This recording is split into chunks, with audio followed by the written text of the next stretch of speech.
जितने भी water conservation methods जो बुक में बस लिखे रहते हैं ना, उसका जनता को फ़ायदा इसलिए नहीं हो पाया क्योंकि वो सिर्फ बुक में ही लिखे रह गए, वो जनता तक तो पहुंचा ही नहीं। और जिन बुक्स में लिखे थे, जो जिन बच्चों ने पढ़े, जो अब बड़े हो गए, वो भी अप्लाई नहीं कर रहे हैं क्योंकि उन्होंने तो सिर्फ एग्ज़ाम देने के लिए पढ़ा था, अप्लाई करने के लिए थोड़ा ना पड़ा था, क्योंकि जीवन का मकसद तो सिर्फ पैसा कमाना है। अब वाटर कंजर्वेशन मेथड्स को रटो, याद करो, एग्ज़ाम दो और भूल जाओ।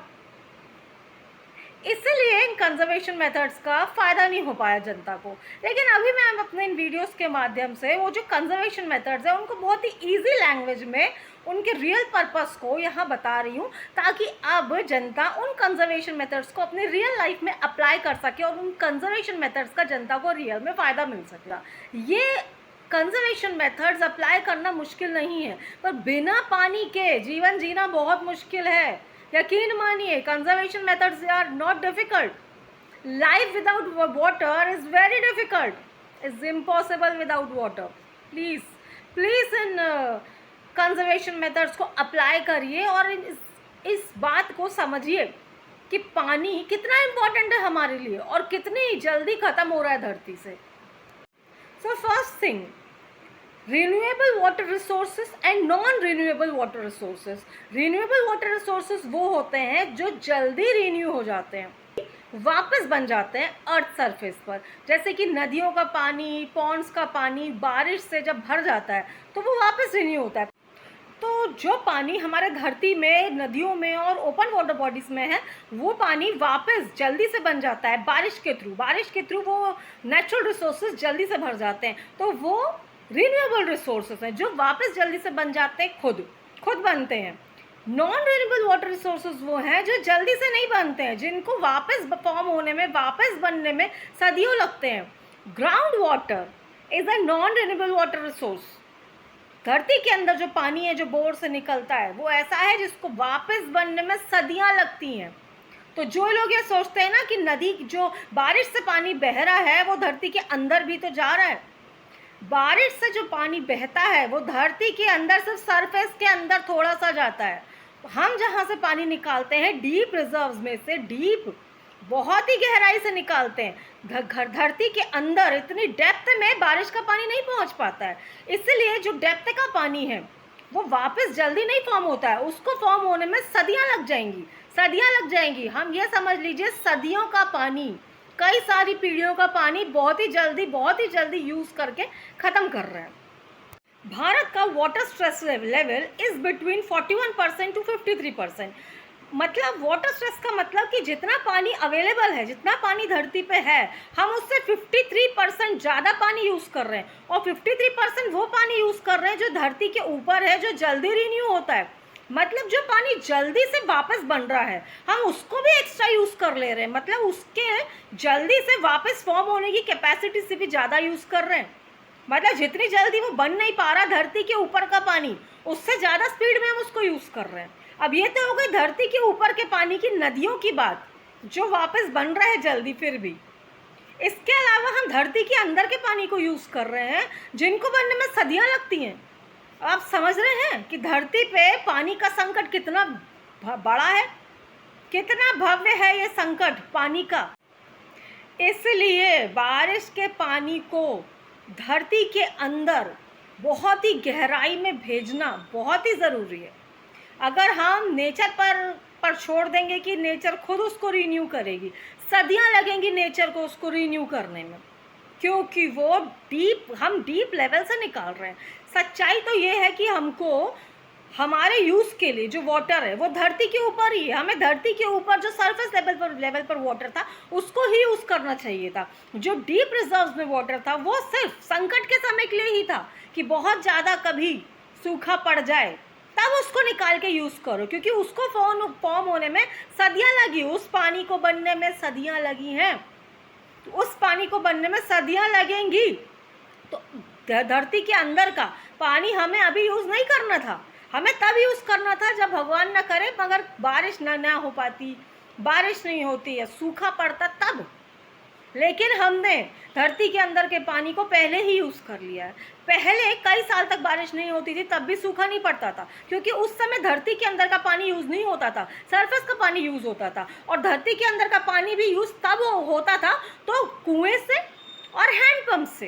कुएं और हैंडपम्प का पानी धीरे धीरे निकलता है, क्योंकि उसे मनुष्य अपनी मेहनत से निकालता है, तो वो इतना जल्दी नहीं निकल सकता, थोड़ा थोड़ा निकलता था। और उसका क्योंकि इतनी मेहनत से निकला है वो पानी, उसका यूज़ भी थोड़ा थोड़ा किया जाता था, क्योंकि मेहनत से निकला है तो उसका महत्व था।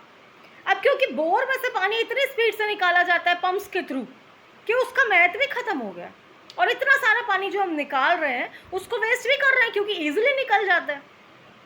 हम अपनी लाइफ को ये ईजी नहीं बना रहे हैं, अपनी लाइफ को धरती के अंदर का पानी, गहराई के पानी को निकाल कर ईजी नहीं बना रहे हैं। हम अपनी लाइफ पर बहुत बड़ा संकट ला रहे हैं इस पानी को यूज़ करके। वो पानी सिर्फ मुसीबत के समय में यूज़ करने के लिए था, जिसको हमने पहले ही यूज़ कर लिया, जिस वजह से वाटर स्ट्रेस पूरे वर्ल्ड में बहुत ज़्यादा बढ़ गया है। अब अगर एक साल भी बारिश नहीं हुई तो सूखा पड़ने से कोई नहीं रोक सकता। पहले कई साल बारिश नहीं होने से भी काम चल जाता था, क्योंकि धरती के अंदर गहराई में पानी था जो धीरे धीरे कुएं से और हैंडपंप से निकलता था। लेकिन अब अगर एक साल भी बारिश नहीं हुई तो सूखे से हम लोग नहीं बच पाएंगे, क्योंकि अब हम लोग धरती के अंदर के पानी को पहले ही बहुत ही स्पीड में निकाल चुके हैं। वो पहले ही ख़त्म हो गया है। जो मुसीबत के लिए होना था वो पहले ही ख़त्म हो चुका है। इमेजिन करिए, हम लोग धरती के अंदर का पानी यही सोच के निकालते हैं ना कि बारिश तो होगी, और अगर एक साल भी बारिश नहीं हुई तो क्या करोगे? क्या करोगे? चल पाएगा? आपको लगता है कि एक साल भी बारिश नहीं हुई तो अब चल पाएगा? नहीं चल पाएगा, अब नहीं चल पाएगा। इसलिए हमें जो धरती के अंदर पानी है उसको यूज़ करने से 100% रोकना ही पड़ेगा। और जो सरफेस पर नेचुरल वाटर बॉडीज़ है उनको यूज़ करना पड़ेगा। कितनी हैरानी की बात है कि मनुष्य ये जानता है कि अर्थ के ऊपर 70% वाटर है, मगर उसमें से सिर्फ 1% वाटर ही है जो प्योरेस्ट फॉर्म में है, जिसको मनुष्य अपने पीने के लिए यूज़ कर सकता है। फिर भी तो जो वो 1% वाटर है जो पीने लायक है, उसको भी सीवेज और इंडस्ट्रियल वेस्ट के गंदे पानी से पॉल्यूट कर रहा है। अभी भी आपको यही लगता है कि पीने के पानी की कोई समस्या नहीं है? अभी भी आपको यही लगता है कि पानी की समस्या कोई बड़ी समस्या नहीं है? क्या आपको लगता है कि हमारे पास कोई और ऑप्शन है हमारे पास कोई और ऑप्शन? क्या हमारे देश में इतना पैसा है कि समुद्र के खारे पानी को पीने लायक पानी में कन्वर्ट कर लें? जैसे दुबई में 98% पानी, पीने लायक पानी, उन लोग समुद्र से उसको कन्वर्ट करते हैं प्लांट से, जो बहुत ही महंगा होता है। मैंने यहाँ बहुत ही आसान भाषा में समझा दिया है क्लियरली, ताकि ये बातें जनता तक पहुँचे, क्योंकि ये बातें असल में सिर्फ बुक्स में लिखी थी, जनता तक पहुँच ही नहीं पा रही थी कि वाटर कंजर्वेशन मेथड कितने ज़रूरी हैं। इसलिए अब अगर ये मेरी बात जनता तक पहुँच रही है ना, तो प्लीज़ समझ लीजिए कि धरती के अंदर जो बहुत ही गहराई से आप पानी यूज़ कर रहे हैं, अगर आप वो यूज़ कर रहे हैं तो आप अपने लिए ही संकट को बढ़ा रहे हैं। और दूसरी चीज़ जो सोक पिट में बता रही हूँ, ताकि बारिश का पानी मैक्सिमम अंदर जा सके धरती के अंदर। सोक पिट्स बहुत महंगे नहीं होते हैं, आप उनको लगाइए ताकि मैक्सिमम वाटर जो फॉल होता है अर्थ सरफेस के ऊपर अंदर नहीं जाता, वो सिर्फ सरफेस पर ही रहता है, तो उसको सोक पिट के थ्रू अंदर भेजिए। सोक पिट बहुत महंगा नहीं है, बहुत ही middle class, lower middle class, हर मनुष्य सोक पिट अपने लेवल पे बना सकता है। और जिनके पास ज़्यादा पैसा है ना, वो रिवर्स बोर बनाइए, ऐसी जगह पे जहाँ पे बहुत सारा पानी बारिश का इकट्ठा हो जाता है, जमा हो जाता है, और वहाँ पे एक बाढ़ जैसी सिचुएशन बन जाती है। वहाँ पर रिवर्स बोर बनाइए ताकि वो सारा पानी धरती के डीप रिजर्व्स में चला जाए। जिस गहराई से आप पानी को निकाल रहे हैं ना, उसी गहराई में वापस भेजिए। हमको भेजना पड़ेगा। क्या आप बैठे रहोगे सदियों तक पानी के लिए? क्योंकि सदियाँ लगेंगी उस पानी को धरती के गहराई में पहुंचने के लिए। जब हमने खुद उस पानी को गहराई से निकाला है तो उसको वापस गहराई में भी तो हमको ही भेजना पड़ेगा ना। तो जिसके पास ज़्यादा पैसा है ना, वो, क्योंकि रिजर्व बोर्स एक्सपेंसिव हो सकते हैं, तो जिनके पास पैसा है ना, पैसे को मत बचाइए, पैसे को लगाइए और पानी को बचाइए। ठीक है? हम सबकी ड्यूटी है कि अपने बजट के हिसाब से वाटर कंजर्वेशन मेथड्स को अपनाएं। ताकि बारिश का पानी को मैक्सिमम यूज़ कर सके। क्योंकि अगर बारिश का पानी सिर्फ धरती पे पड़ा है, बरस रहा है, इस भरोसे बैठे रहेंगे ना तो प्यासे ही रह जाएंगे।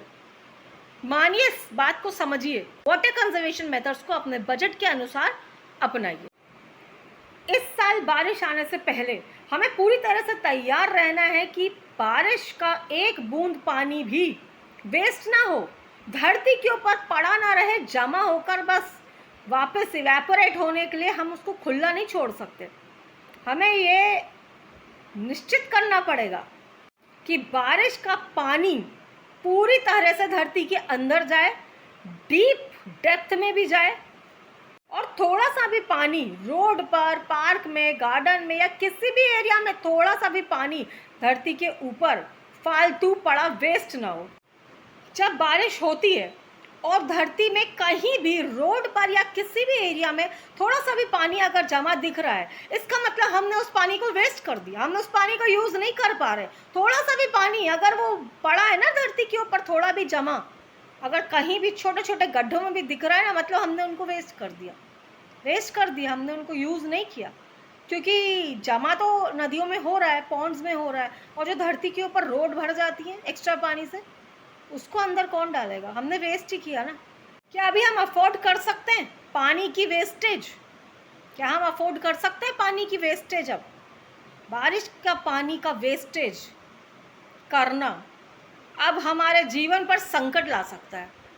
इसलिए पूरी कोशिश करिए कि अब जब भी बरसात हो, इस मॉनसून के आने के पहले सोक पिट्स, रिवर्स बोर्स, और जहाँ भी सोक पिट्स और रिवर्स बोर्स नहीं हो सकते हैं वहाँ पे छोटे छोटे पोर्स, छोटे छोटे गड्ढे, टाइल्स है ना, टाइल्स को पोरस टाइल्स में कन्वर्ट करिए, ताकि पानी धरती के ऊपर जमा ना हो, धरती के अंदर जाए धरती के।